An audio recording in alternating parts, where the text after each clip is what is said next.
송장훈 전 국정원 1차장님 나와주세요.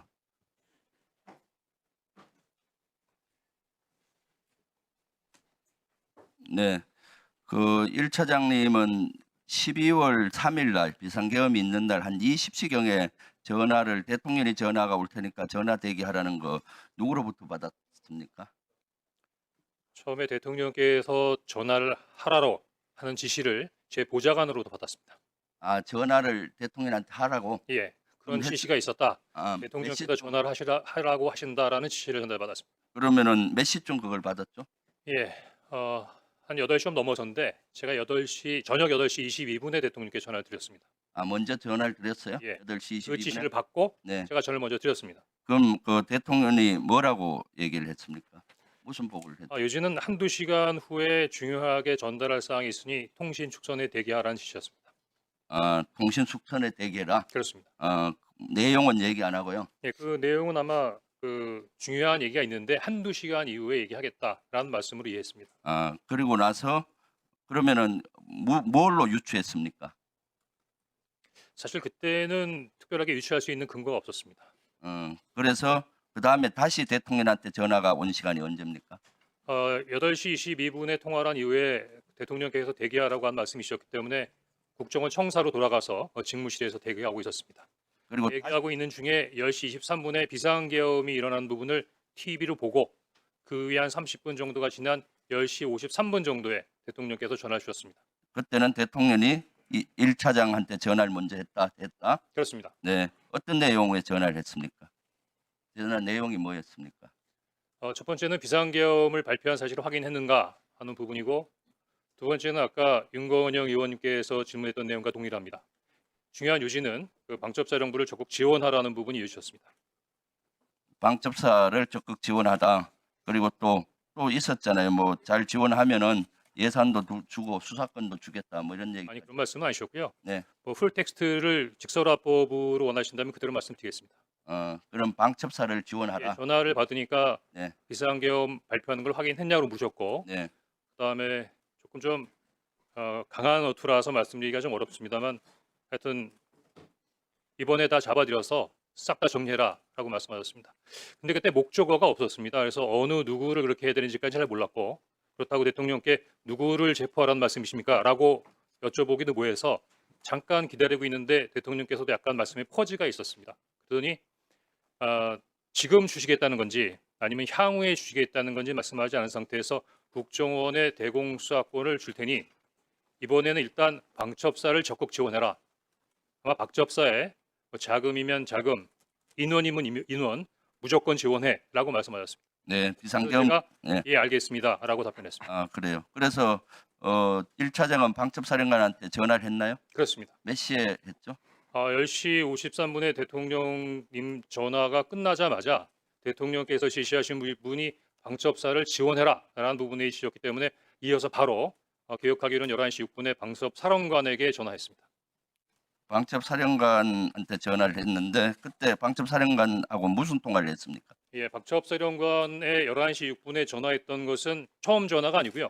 10시 23분 비상계엄이 발표된 걸 보고 바로 제가 방첩사령관한테 전화를 한 적이 있었습니다. 왜냐하면 10시 23분에 TV를 통해서 방송을 통해서 비상계엄이 발령되는 걸 보고 당시 굉장히 많이 당황했었는데 비상계엄이 발효된 것보다도 더 당황스러웠던 것은 당시로서는 국정원이 비상 사항과 관련된 부분에 대해 정보 보호를 전혀 갖고 있지 않았습니다. 따라서 국정원이 그래도 국가의 핵심 정보기관인데 비상 사항이라는 부분에 대해 정보 판단이 전혀 이루어지지 않은 상태에서 어떻게 비상계엄이 발효됐는가 국정원이 뭔가 그때 방첩사령관 틀렸구나. 뭘 했습니까? 좀 예. 짧게 해주세요. 네. 그래서 방첩사령관한테 확인하기 위해서 전화했습니다. 네. 그랬더니 방첩사령관이 저희들도 잘 모르고 있는 상황입니다. 위에서 오케이. 시키는 대로 하고 있습니다라고 답변을 했고 그런 상태에서 대통령께 전화를 받은 다음에 방첩사령관에게 전화했습니다. 그러니까 마찬가지로 계속 머뭇머뭇해서 제가 어떻게 된 거야? 라고 얘기했더니 계속 이야기를 안 하길래 부위께서 전화하셨어. 대통령께서 너희들을 도와주래 라고 이야기를 했더니 그 이후에 아마 정보위에서 말씀하신 그 관련된 내용들을 저한테 얘기했던 겁니다. 그러니까 여러 명 정치인 체포해라 이재명. 포함해서 그렇습니다. 몇 명 정도 체포하라 했죠? 제가 기억하기에는 중간에 뭐 일일이 세지도 않았고 당시 밤중에 전화로 메모지에 막 메모를 하는 상황이었기 때문에 14명 정도로 기억합니다. 네. 그리고 계속 있었는데 택도 안 되는 소리라서 끊었다는 얘기 아니에요? 그냥 끊지는 않았고요. 물론 뭐 속으로는 그런 생각을 했지만 대통령이 지시고 방첩사령관이 얘기하는 부분에 대해서 특별한 반응을 보일 수 없었고 마지막엔 그래 그래서 어떻게?라고 물었습니다. 뜻은 너가 원하는 대로 한다면 그럼 어떻게 하면 좋아? 그랬더니 저에게 직접 전화 주십시오. 이렇게 얘기했고 알았어 하고 전화를 끊었습니다.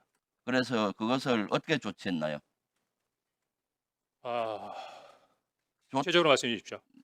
조태용 원장한테 보고했을 거 아니에요? 그 내용을?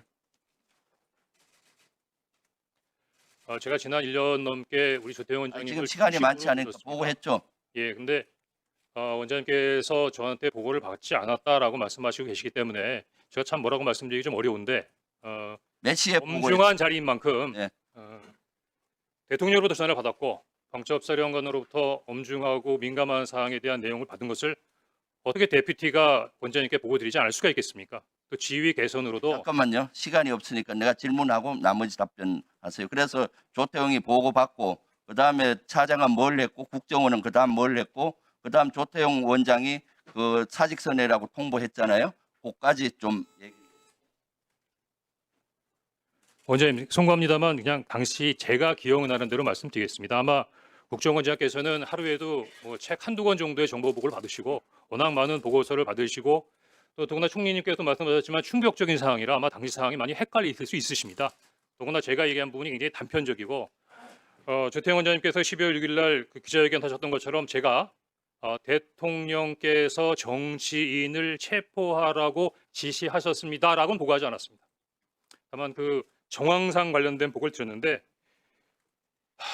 10시 53분에 대통령으로부터 전화를 받고 11시 6분에 방첩사령관으로부터 어떤 내용인 줄 알게 됐습니다. 제가 방첩사령관에게 전화를 할 때는 우리 국정원이 놓쳤지만 아마 대통령께서 이렇게 싹 다 잡아드리라고까지 말씀하시는 거 보니까 국내에 장기 암약하던 간첩단 사건을 적발했나 보다. 그래서 아마 이렇게까지 긴급하게 진행돼야 된다고 생각하고 국정원에까지 지원을 요청한다고 추정했었습니다. 그런데 여인영 간첩사령관으로부터 체포 대상자 명단을 받아보는 순간에 이게 뭐가 잘못됐구나라고 전반적인 상황이 흐트러져서 이해하기 어려웠습니다. 더구나 11시 6분에 방첩사령관하고 통화한 다음에 11시 30분에는 그 원장님께서 지시하셔서 원장님 직무실에서 긴급 정무직 회의가 열립니다. 뭐 만약에 자리에 안 계셨다면 모르지만 방금 대통령으로 전화받고 방첩사령관으로 전화받은 내용을 11시 6분에 알고 있는데 11시 30분에 정무직 회의 때 바로 제 앞에 앉아 계셨거든요. 그거 어떻게 말씀 안 드릴 수가 있습니까? 네. 자, 정리하세요. 예. 다시 한번 말씀해 주십시오.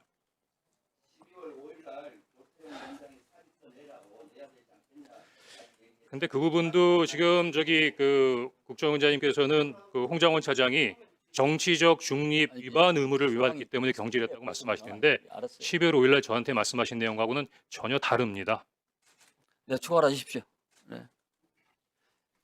네, 추가해 주십시오.